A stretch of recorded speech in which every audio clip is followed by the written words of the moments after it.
नमस्कार, स्वागत है आपका द न्यूज पर। मैं हूं आपके साथ शिप्रा सैनी। राजस्थान में महिलाओं पर बढ़ रहे अत्याचार को लेकर जब मुख्यमंत्री अशोक गहलोत और उनकी सरकार की पोल उनके ही मंत्री ने खोली तो मंत्री को बर्खास्त कर दिया गया।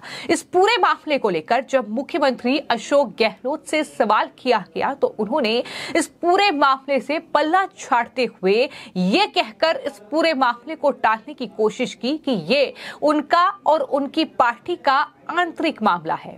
मुख्यमंत्री अशोक गहलोत ने इस पूरे मामले पर क्या कुछ कहा है, सबसे पहले वो सुनिए। सर, कल ही मंत्री राजेंद्र गुड़ा का उन्हें बर्खास्त किया गया। राजेंद्र गुड़ा को क्या कारण रहे? लगातार सरकार को घेरते आ रहे थे। वो एक सभा के अंदर उन्होंने यहाँ तक कह दिया कि सबसे भ्रष्ट सरकार जो है वो हमारी सरकार है, और कल उन्होंने विधानसभा के अंदर सरकार को बैकफुट पर ला दिया। ये हमारी पार्टी का अंदरूनी मामला है और इस पे हम लोग अपने हिसाब से चर्चा करते हैं।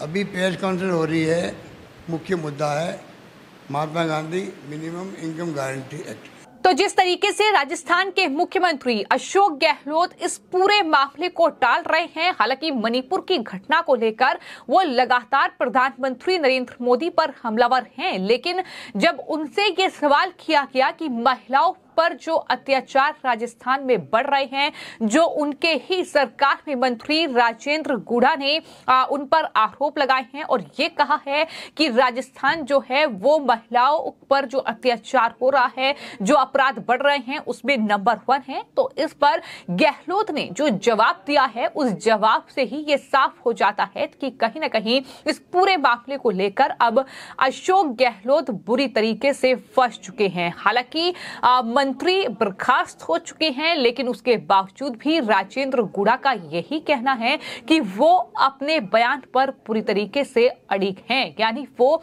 अपना बयान नहीं बदलेंगे जो उन्होंने बयान दिया है। तो कुल मिलाकर अशोक गहलोत के लिए मुश्किलें बढ़ रही हैं। एक तरफ उनकी ही सरकार में मंत्री रहे राजेंद्र गुड़ा ने उनकी पोल खोल दी, जिसके बाद उन्हें बर्खास्ती का सामना करना पड़ा। लेकिन वहीं जब आज अशोक गहलोत मीडिया से बातचीत कर रहे थे और मीडिया ने अशोक गहलोत से तमाम सवाल पूछे, इस दौरान उन्होंने मणिपुर मुद्दे को लेकर प्रधानमंत्री नरेंद्र मोदी पर हमला बोला और गहलोत ने मणिपुर मुद्दे पर चिंता जाहिर करते हुए संसद में इसे नजरअंदाज करने का आरोप प्रधानमंत्री नरेंद्र मोदी पर लगाया और उन्होंने ये कहा कि पीएम संसद जा रहे हैं, 70 दिन हो गए, आपने इस बारे में एक शब्द भी नहीं बोला। क्या कुछ अशोक गहलोत ने कहा है, सुनिए। अभी वो मणिपुर में बोल गए। आप बताइए मुझे, पार्लियामेंट के अंदर जा रहे हैं, 77 दिन हो गए, 77 दिन हो गए, उसके अंदर आपने ये सब नहीं बोला। 50 साल का मेरा अनुभव राजनीति का।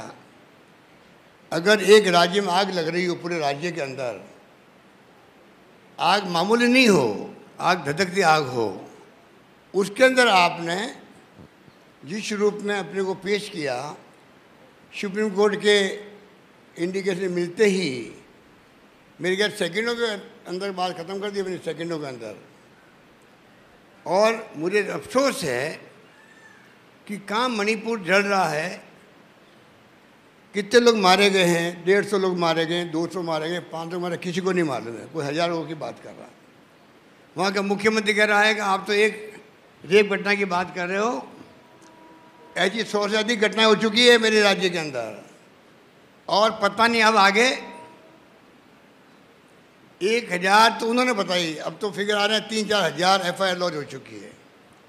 तो कहने का मतलब है कि जिस प्रकार प्रधानमंत्री ने बिहेव किया और जिस प्रकार उन्होंने दुख प्रकट किया और कहा कि राजस्थान, छत्तीसगढ़ और मणिपुर, और मुख्यमंत्री को मैं कहना चाहूँगा कि आप वहाँ पर ध्यान रखें। बताइए आप, ये प्रधानमंत्री जी ने राजस्थान के स्वाभिमान पर चोट करी है। तो फिलहाल राजस्थान में जिस तरीके से महिलाओं पर अत्याचार बढ़ रहा है, उस पर अशोक गहलोत के पास, उनकी सरकार के पास कोई जवाब नहीं है। लेकिन मणिपुर के मुद्दे को लेकर सरकार की आलोचना करने में वो पीछे नहीं रह रहे हैं, जिस तरीके से उनके बयान सामने आए हैं। हालांकि आपको ये बता दें कि जिस तरीके से मुख्यमंत्री अशोक गहलोत, उनकी सरकार अब बुरी तरीके से फंसी है, उसके बाद मंत्री राजेंद्र गुढ़ा को बर्खास्त किया गया है। बताया ये जा रहा है कि वो पायलट गुट के हैं और इस दौरान उन्होंने अपने ही पार्टी के नेता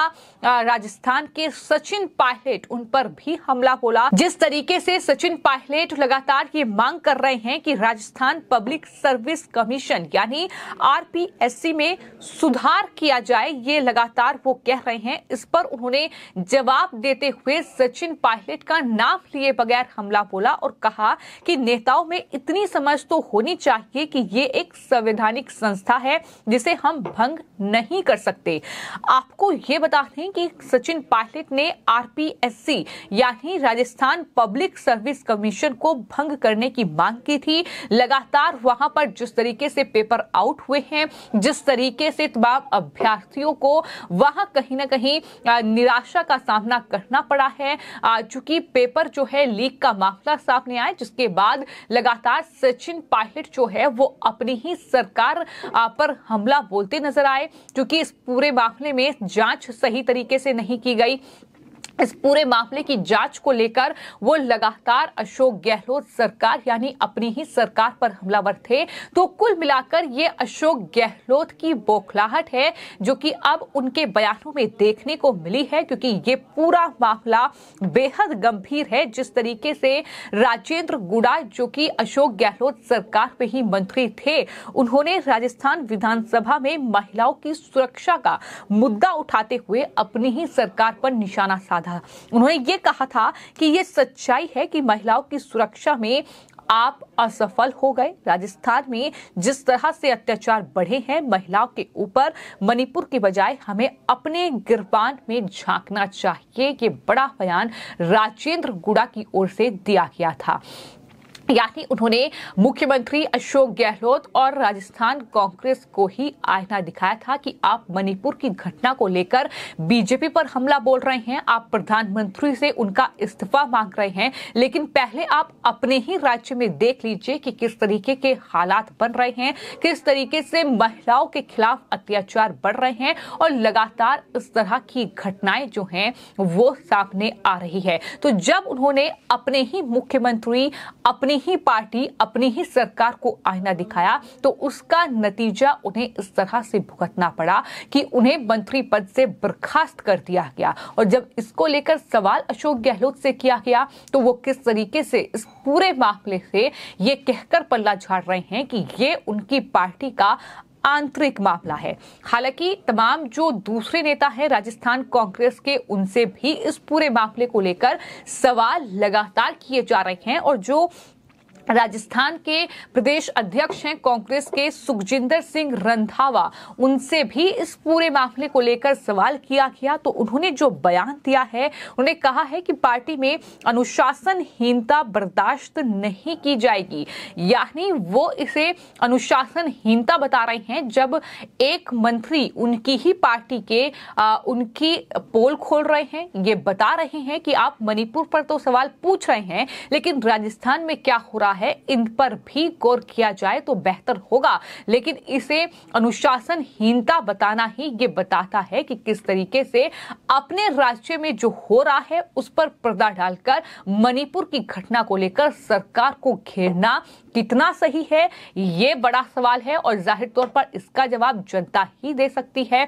तो ऐसे में ये बयान काफी चौंकाने वाला है सुखजिंदर सिंह रंधावा का। और इतना ही नहीं, राजेंद्र गुढ़ा लगातार अभी भी अपने बयान पर वो अड़िग हैं और उनका ये कहना है कि मुझे सच बोलने की सजा मिली है, मैं अपने बयान पर अभी भी कायम हूं। लेकिन उन्होंने जो बड़ा बयान दिया है उसमें ये कहा है कि इनकी लंगड़ी सरकार को हमने ताकत दी है। यानी राजस्थान में जिस तरीके से कांग्रेस पार्टी टूट रही थी और सचिन पायलट, अशोक गहलोत का खेमा अलग अलग हो चुका था और सचिन पायलट बगावती सुर अपनाते भी दिखाई दिए। हालांकि आने वाले वक्त में भी तस्वीर बदल सकती है, इसमें कोई दो राय नहीं है, लेकिन अभी फिलहाल अगर बात की जाए तो राजेंद्र गुड़ा ये बात मान रहे हैं कि लंगड़ी सरकार को हमने ताकत दी है। अशोक गहलोत उनके खेमे के जो विधायक थे, संख्या काफी कम थी, ऑपरेशन लोटस का जिक्र भी बार बार हो रहा था, लेकिन सचिन पायलट को बनाया गया। उसके बाद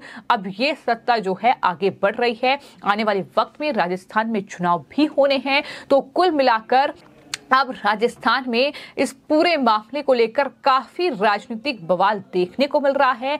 बीजेपी को कांग्रेस पार्टी पर हमला बोलने का एक बड़ा मौका मिल गया है, जिसके बाद लगातार राजस्थान बीजेपी के नेता कांग्रेस पार्टी, खासतौर पर मुख्यमंत्री अशोक गहलोत और उनकी पार्टी के नेताओं पर हमलावर नजर आ रहे हैं, जो कि मणिपुर के मुद्दे पर जहां प्रधानमंत्री एक्शन में है, जहां प्रधानमंत्री ने के साफ तौर पर निर्देश दिया है कि गुनाहगारों को बख्शा नहीं जाना चाहिए, गिरफ्तारियां लगातार हो रही हैं, उस पूरे मामले में एक्शन देखने को मिल रहा है। तो वहीं मणिपुर की घटना को लेकर जो सियासत कांग्रेस पार्टी राजस्थान में कर रही है, अब उन्हीं के मंत्री ने उन्हें आईना दिखा दिया है कि आप मणिपुर की घटना से पहले अपने गिरबान में झांके कि आखिर राजस्थान में महिलाओं के साथ क्या हो रहा है, किस तरीके से अत्याचार बढ़ रहा है, किस तरीके से दुर्व्यवहार उनके साथ हो रहा है। और उसके बाद अब नतीजा ये है कि उस मंत्री को बर्खास्त कर दिया गया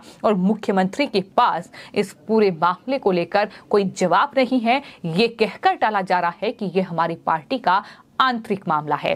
फिलहाल आपकी इस पूरे मामले पर क्या राय है, हमें कमेंट बॉक्स में जरूर लिखें और चैनल को सब्सक्राइब करें। धन्यवाद।